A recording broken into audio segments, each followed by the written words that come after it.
morning all of you. In the last topic we have discussed about the concept of domestic territory of the country, and previous that we have learned about the residentship of the who is the normal resident of a country and what are the conditions for that. Now why these topics are important? Because it helps to identify between domestic income and the national income. So if I want to define what is national income, so it is the sum total of factor income earned by the normal resident of the country during a year. So it means national income को calculate करते वक्त हमें क्या देखना है कि वो income किसने कमाई है, रेजिडेंट ने कमाई है, नॉर्मल रेजिडेंट ने कमाई है. डजेंट मैटर वो इंडिया में है या इंडिया से बाहर है, लोकेशन मैटर नहीं करती है. So what is national income? It is the sum total of factor income earn by the normal resident of the country. तो जो नॉर्मल रेजिडेंटशिप का कंसेप्ट है वो नेशनल इनकम को डिफाइन और कैलकुलेट करने में हेल्प करता है. और नॉर्मल रेजिडेंट की लोकेशन मैटर नहीं कर रही है, whether within the country और outside the country. Similarly, what is domestic income? Domestic income is the sum total of factor income generated within the domestic territory of the country. अब यहाँ पे जो concept हमने सीखा था domestic territory में क्या क्या आता है वो अप्लाई होगा. यानी हम डोमेस्टिक इनकम में वो सारी इनकम लेंगे, फैक्टर इनकम लेंगे जो हमारी डोमेस्टिक टेरिटरी में, कंट्री की डोमेस्टिक टेरिटरी में जनरेट हो रही है. और ये मैटर नहीं करता कि कौन जनरेट कर रहा है, वो एक नॉर्मल रेजिडेंट भी कर सकता है और एक नॉन रेजिडेंट भी कर सकता है. सो डोमेस्टिक टेरिटरी में ये मैटर नहीं कर रहा कि कौन जनरेट कर रहा है, बल्कि ये मैटर कर रहा है कि कहाँ जनरेट हो रही है. अगर वो हमारी डोमेस्टिक टेरिटरी में है तो हम उसको अपनी इनकम में, डोमेस्टिक इनकम में इंक्लूड कर लेंगे, चाहे वो किसी फॉरेनर ने या नॉन रेजिडेंट ने ही क्यों ना जनरेट की हो. लेकिन नेशनल इनकम में क्या मैटर कर रहा है, क्या इंपॉर्टेंट है? वहाँ लोकेशन मैटर नहीं है, वहाँ है कि कौन जनरेट कर रहा है. तो कौन, यहाँ कौन कौन है, वो है नॉर्मल रेजिडेंट. कि वो नॉर्मल रेजिडेंट होना चाहिए तभी हम उसकी इनकम को अपनी नेशनल इनकम में इंक्लूड करेंगे. तो अब नेशनल इनकम में रेजिडेंटशिप का कंसेप्ट और डोमेस्टिक इनकम में डोमेस्टिक टेरिटरी का कंसेप्ट अप्लाई होता है. लेकिन हमें कई बार कन्वर्शन करना होता है, how to obtain domestic income from national income and how to obtain national income from domestic income. तो इसके लिए हमें आइडेंटिफाई करना पड़ेगा. एक्चुअली इनको कन्वर्ट करने के लिए हमें दो सेट ऑफ पीपल हमें आइडेंटिफाई करने पड़ रहे हैं. हमें कौन से? वो लोग जो बाहर रेजिडेंट हैं हमारे और फैक्टर इनकम कमा रहे हैं, साथ में वो लोग, वो सेट ऑफ पीपल जो नॉन रेजिडेंट है लेकिन हमारी कंट्री में रहकर कमा रहे हैं.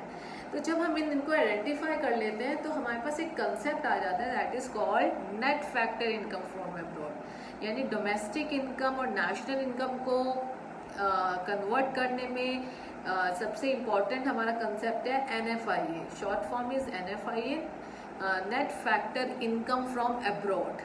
तो हमने इसको एडजस्ट करने के लिए, नेशनल इनकम से डोमेस्टिक इनकम निकालने के लिए और डोमेस्टिक इनकम से नेशनल इनकम कैलकुलेट करने के लिए हमने एक कंसेप्ट आइडेंटिफाई किया, that is net factor income from abroad. अब इसमें दो सेट्स ऑफ पीपल हैं. एक वो लोग जो इंडियन रेजिडेंट हैं, इंडिया के कंटेक्स्ट में बात करें, इंडियन रेजिडेंट हैं लेकिन बाहर रह रहे हैं. साथ ही साथ वो नॉन रेजिडेंट यानी फॉरेनर्स जो इंडिया में रह रहे हैं, और ये दोनों ही फैक्टर इनकम अपनी अपनी जगह कमा रहे हैं. तो अब हम क्या करेंगे? Factor income from abroad, NFIA क्या हुआ? It is the difference between the factor income from abroad and the factor income to abroad. तो हमने क्या किया, इन दो सेट ऑफ पीपल जो हैं, ऑर्गेनाइजेशन है, इनको हमने इनका जो डिफरेंस है, इनकी फैक्टर इनकम का डिफरेंस है वो ले लिया है, और वो डिफरेंस ही हमें NFIA कहलाता है, net factor income from abroad कहलाता है. यानी अगर हम सिंपल भाषा में, सरल भाषा में समझें कि वो लोगों की फैक्टर इनकम, वो इंडियन रेजिडेंट जो बाहर रह के फैक्टर इनकम कमा रहे हैं, वो हुई फैक्टर इनकम फ्रॉम अब्रॉड. और साथ ही साथ वो फॉरेनर्स या नॉन रेजिडेंट जो हमारे इंडिया में रह के फैक्टर इनकम कमा रहे हैं, उनकी इनकम को हमने कह दिया फैक्टर इनकम टू अब्रॉड. और इन दोनों के डिफरेंस से हमें मिल गया net factor income from abroad, NFIA, जिसे हम शॉर्ट फॉर्म में NFIA कहते हैं. अब फैक्टर इनकम फ्रॉम अब्रॉड का फॉर्मूला तो हो गया factor income from abroad minus factor income to abroad, लेकिन इसके फर्दर 3 एलिमेंट्स भी हैं कि फैक्टर इनकम फ्रॉम अब्रॉड में, net factor income from abroad में हम क्या क्या कंसिडर करते हैं। तो क्योंकि फैक्टर इनकम है, वर्ड बार बार फैक्टर इनकम आ रहे हैं, तो हमारे पास 4 तरह की फैक्टर इनकम है, rent, wages, interest and profit. इसी की हमने कैटेगरीज बना दी है।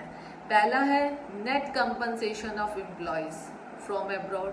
तो जब हम कंपनसेशन ऑफ एम्प्लॉय की बात करें तो इसमें हम वेजेस एंड सैलरीज लेंगे, यानी हमारे इंडियन रेजिडेंट ने बाहर रहकर जो वेजेस और सैलरीज कैश और इन काइंड में कमाई, उसमें से हम क्या माइनस कर देंगे, वो वेजेस एंड सैलरीज जो हमने नॉन रेजिडेंट को, जो हमारे इंडिया में रह रहे हैं, उनको दी है। तो इनका जो डिफरेंस है वो कहलाया net compensation of employees from abroad. So it is the difference between the wages and salaries earned by normal resident abroad and similar payments to the non resident living in India. तो पहला ये element हो गया, that is net compensation of employee. Second is net income from property and entrepreneurship, यानी property और entrepreneurship से जो income कमाई है in form of rent, interest and profits. तो हमारे इंडियन रेजिडेंट जो बाहर रेंट, इंटरेस्ट एंड प्रॉफिट कमा रहे हैं, उन्होंने जो कमाया है उसमें से हम क्या माइनस कर देंगे, रेंट, इंटरेस्ट एंड प्रॉफिट जो नॉन रेजिडेंट ने इंडिया में रह के कमाया है वो माइनस कर देंगे। तो हमारे पास net income from property and entrepreneurship आ जाएगा। And the third element of NFIA is net retained earning of resident companies. Retained earnings means that part of profit which is not distributed by the company among shareholder, यानी savings. एक तरह से retain earning का दूसरा नाम है undistributed profit और savings. तो हमारी रेजिडेंट कंपनी बाहर काम कर रही हैं, उनका जो बचा हुआ प्रॉफिट है, रिटेन अर्निंग्स है, सेविंग्स हैं, उसमें से हमने जो यहाँ फॉरेन कंपनीज इंडिया में ऑपरेट कर रही हैं उनकी जो रिटेन अर्निंग्स है वो माइनस कर देंगे। तो that will be the net retain earning from of the resident companies abroad. तो इस तरह से द कंसेप्ट इज दैट कि हम यहाँ 2 तरह की इनकम ले रहे हैं। एक तो हमारे रेजिडेंट इंडियंस जो बाहर रह के कमा रहे हैं फैक्टर इनकम, उसमें से हम क्या माइनस कर रहे हैं, वो फैक्टर इनकम जो नॉन रेजिडेंट या फॉरेनर्स इंडिया में रह के कमा रहे हैं उनको माइनस कर देते हैं। तो हमारे पास कंसेप्ट आता है net factor income from abroad. अब हम देखेंगे किस तरह से हम डोमेस्टिक इनकम से नेशनल इनकम NFI की हेल्प से ऑब्टेन करेंगे, एंड सिमिलरली NFI की हेल्प से और नेशनल इनकम की हेल्प से कैसे डोमेस्टिक इनकम कैलकुलेट करते हैं। So the formula how we calculate domestic income with the help of these two, domestic income is equal to national income minus NFIA। National income क्या थी, ये वो factor income है जो हमारे इंडियन रेजिडेंट ने कमाई है, चाहे वो इंडिया में हो चाहे फॉरेन में हो। लेकिन हमें डोमेस्टिक इनकम में तो सिर्फ हमारी डोमेस्टिक टेरिटरी की इनकम चाहिए, चाहे वो फॉरेनर ने कमाई हो चाहे इंडियन रेजिडेंट ने कमाई हो, लेकिन वो हमारे इंडिया में होना चाहिए। तो NFIA के 2 कंपोनेंट थे, हमने इसका अप्लाई कर दिया, national income minus factor income from abroad minus factor income to abroad. अब जैसे ही ये फॉर्म ब्रैकेट ओपन होगा तो क्या होगा, नेशनल इनकम में से फैक्टर इनकम फ्रॉम अब्रॉड, यानी वो फैक्टर इनकम जो रेजिडेंट ने कमाई है, बाहर रह के कमाई है, वो माइनस हो जाएगी। और साथ ही साथ फैक्टर इनकम टू अब्रॉड, यानी जो नॉन रेजिडेंट हमारे कंट्री में रह के फैक्टर इनकम कमा रहे हैं उनकी इनकम ऐड हो जाएगी। तो इस तरह से हमने नेशनल इनकम में से जो बाहर लोग रह रहे थे उनकी इनकम को, उनकी फैक्टर इनकम को हमने माइनस कर दिया और हमारे पास डोमेस्टिक इनकम आ गई, यानी वो इनकम जो हमारी डोमेस्टिक टेरिटरी में इंक्लूड जनरेट हुई है, चाहे वो हमारे रेजिडेंट ने कमाई है चाहे वो नॉन रेजिडेंट ने कमाई है। So in this way domestic income is equal to national income minus NFIA। This will be used in the formula further calculation. Now comes national income equal to domestic income plus NFIA। तो domestic income में क्या था, वो सारी factor income हमारी territory में जो India की टेरिटरी में जनरेट हुई है, चाहे वो फॉरेनर हो चाहे इंडियन रेजिडेंट हो। लेकिन नेशनल इनकम की कंडीशन क्या है, इसमें तो सिर्फ रेजिडेंट की लेनी है।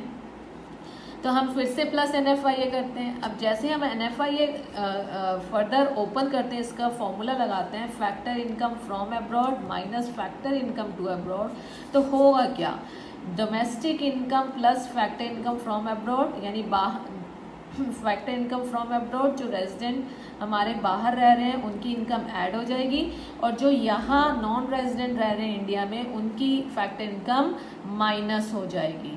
तो इस तरह से डोमेस्टिक इनकम हमने नेशनल इनकम ऑब्टेन कर ली, जो इंडियन रेजिडेंट इंडिया में रह के जिन्होंने फैक्टर इनकम कमाई प्लस वो रेजिडेंट जो बाहर रह के इंडिया से फैक्टर इनकम, वो दोनों ऐड हो गई हैं और factor income to abroad minus होगी। सो इस तरह से in this way the concept of NFIA help us to adjust national income from domestic income or vice versa. So that's why this concept is very important. And this is the formula for how we calculate factor income from abroad. Factor income, net factor income from abroad, factor income from abroad minus factor income to abroad.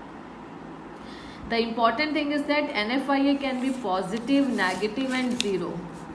NFIA can be positive, negative and zero. When it will be positive? When factor income from abroad is greater than factor income to abroad. When it will be negative? When factor income from abroad is less than factor income to abroad. And similarly ये zero कब हो जाएगा, जब बाहर से कमाई गई income factor income equal हो जाएगी the factor income paid to the non resident living in India. तो इस तरह से NFIA पॉजिटिव भी हो सकता है, नेगेटिव भी हो सकता है, ज़ीरो भी हो सकता है। It all depends upon the factor income from abroad and factor income to abroad. इसी पे बेस्ड कुछ न्यूमेरिकल्स भी हैं, देखते हैं किस तरह से कैलकुलेट किया है हमने। पहला क्वेश्चन है factor income from abroad is given 5000 rupee and factor income to abroad is given 6000 rupee. तो हमें NFIA निकालना है, तो सिंपल हम उसका फॉर्मूला पुट करेंगे factor income from abroad minus factor income to abroad. So 5000 minus 6000 it will be -1000। So NFIA negative हो गया। क्यों नेगेटिव हो गया? क्योंकि फैक्टर इनकम टू अब्रॉड ज़्यादा था और फैक्टर इनकम फ्रॉम अब्रॉड कम था। Second question, factor income from abroad is given 10,000 rupee and NFIA is given 6,000 rupee. Now we have to calculate factor income to abroad.